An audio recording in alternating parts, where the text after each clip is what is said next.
পাণ্ডবেশ্বরের video দলদাস হয়ে কাজ করছে, তার বিরুদ্ধে বিজেপি লড়ছে, লড়বে। পাণ্ডবেশ্বরের ভিডিও এবং এসটিও তৃণমূলের দল দূর হটো। ভোটার তালিকা সংশোধনের বিশেষ অভিযান চলাকালীন এসআইয়ের 7 নম্বর ফর্ম জমা নিতে অস্বীকার করার অভিযোগে আসানসোল এবং দুর্গাপুরের প্রশাসনিক দপ্তরের সামনে বিক্ষোভে সামিল হল বিজেপি নেতৃবৃন্দ। বৃহস্পতিবার বিজেপির দলীয় কর্মী ও সমর্থকেরা আসানসোল এবং দুর্গাপুরের প্রশাসনিক দপ্তর ঘেরাও করে প্রতিবাদ জানাতে থাকে। এসআইআর সংশোধনী প্রক্রিয়ায় ফর্ম 7 জমা নেওয়া হচ্ছে না, এই অভিযোগ তুলে দুর্গাপুরে বিক্ষোভে সামিল হল বিজেপি নেতা জিতেন্দ্র তিওয়ারির নেতৃত্বে বৃহস্পতিবার দুর্গাপুর মহকুমা শাসকের কার্যালয়ের সামনে অবস্থান বিক্ষোভে অংশ নেন।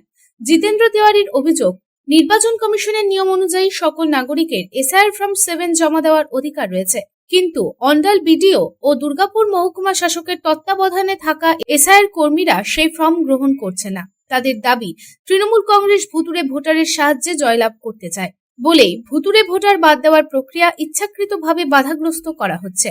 বিক্ষোভকারীদের মধ্যে এমন অনেক সাধারণ মানুষ ছিলেন যারা ফর্ম 7 জমা দিতে এসে ব্যর্থ হন বলে অভিযোগ করেন। বিজেপির পক্ষ থেকে প্রশাসনের কাছে অবিলম্বে ফর্ম গ্রহণের ব্যবস্থা করার দাবি জানানো হয়েছে। আমরা আমাদের দলীয় স্তরে আমরাই দিচ্ছি তা তো নয়, তো এটা ইন্ডিভিজুয়ালি যারা দলের কোনো সদস্য না তারাও এই ফর্ম জমা দিতে পারেন। তো কারা কারা কত ফর্ম রেডি করেছে আমার ঠিক জানা নেই, কিন্তু এটা ঠিক যে ফর্ম জমা নেওয়া হচ্ছে না, এই পদ্ধতিটার আমরা বিরোধিতা করছি। এক্স্যাক্ট কত ফর্ম জমা হয়েছে, কতজনের নাম বাদ দেওয়া উচিত সেটা এক্স্যাক্ট বলার মতো অবস্থায় আমি আজকে। দেখুন এটা কি করবো, আমি তো আগেই বললাম যে ভূতের উপর ভরসা করে নিজের ভবিষ্যৎ সুরক্ষিত করতে চায় তৃণমূল কংগ্রেস। ভুতুরে ভোটার না থাকলে তারা ভোটে জিততে পারবে না। এই দেশের নাগরিকদের উপর তাদের বিশ্বাস নেই, বাংলার সন্তানদের উপর তাদের বিশ্বাস নেই। তারা জানে যে বাংলার সন্তানরা, বাংলার মায়েরা বোনেরা, প্রকৃত যারা বাংলার ভোটার, তারা যদি ভোট দেওয়ার সুযোগ পায় তাহলে তারা ক্ষমতাচ্যুত হবে। তাই অবৈধ ভোটারদের উপর ভরসা করে তাদের নাম ভোটার লিস্টে রেখে দিয়ে তারা নির্বাচনী বৈতরণী পার করতে চাইছে, তাই এই সব কাজ করছে। তো বারবার বলেছে যে পশ্চিমবঙ্গে তো আইনের শাসন চলে না, শাসকের আইন চলে, এবং এটা আমরা উপলব্ধি করছি, আপনারা উপলব্ধি করছেন, সবাই দেখছে যে আলটিমেটলি এখানে শাসকের আইন চলছে। শাসক দলের যারা নেতা মন্ত্রী আছেন তারা যে নির্দেশ দিয়ে দিচ্ছেন, প্রশাসনে যারা আছে তারা সে নির্দেশ মানতে বাধ্য হচ্ছে।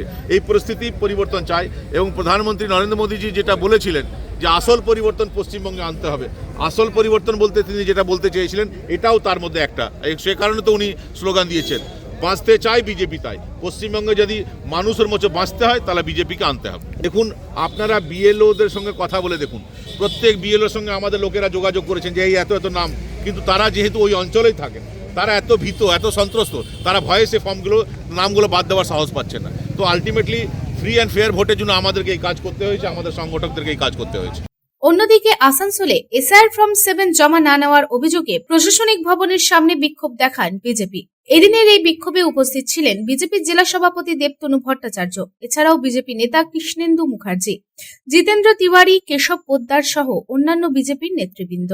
এদিন এই প্রসঙ্গে বিজেপি জেলা সভাপতি দেবতনু ভট্টাচার্য জানান, নির্বাচন কমিশন সাধারণ নাগরিকদের অধিকার দিয়েছে যদি তাদের বিধানসভায় তারা ভুয়ো ভোটার চিহ্নিত করতে পারে, তবে তাদের বিরুদ্ধে ফর্ম 7 ফিল আপ করে অবজেকশন রেঞ্জ করতে হবে এবং ইআরও বিএলও যে কারোর কাছে জমা করতে পারে। তবে বিজেপির কর্মী ও সাধারণ নাগরিক যখন এই ফর্ম দিতে গেছে ইআরওরা অস্বীকার করছে। তবে নির্বাচন কমিশনের স্থানীয় আধিকারিকরা নির্বাচন কমিশনের নির্দেশ না মেনে মুখ্যমন্ত্রীর নির্দেশ মেনেই চলেছে।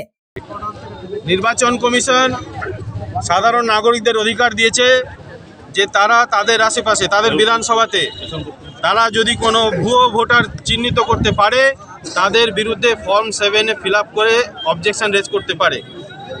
এবং নির্বাচন কমিশন বলেছে এই ফর্ম ইআরও বিএলও যে কোনো কারোর কাছে জমা করতে পারে। তো গতকাল থেকে বিভিন্ন জায়গায় আমাদের বিজেপির কর্মীরা এবং সাধারণ নাগরিক তারা যখন অবজেকশন দেওয়ার জন্য ইআরওর কাছে গিয়েছে, ইআরও এটা নিতে অস্বীকার করেছে। এবং আমরা এটা মনে করছি নির্বাচন কমিশনের স্থানীয় যারা আধিকারিক রয়েছে তারা নির্বাচন কমিশনের নির্দেশ না মেনে মমতা ব্যানার্জির নির্দেশে চলছে, এটা আমরা হতে দেব না। ফর্ম 7 জমা নিতে হবে। ইআরওরা গতকাল নেয়নি বলে আজকে আমরা তাদের সুপিরিয়র যিনি আছেন ডিএম সাহেব, তার কাছে আমরা এসেছি, তার কাছে আমরা আর্জি জানাবো যে ফর্ম জমা নেওয়ার। উনি যদি রিফিউজ করেন আমাদের এই আন্দোলন চলবে। দুর্গাপুর থেকে সাধন রুজ ও আসানসোল থেকে সন্তোষ মণ্ডলের রিপোর্ট, পাবলিক টাইমস।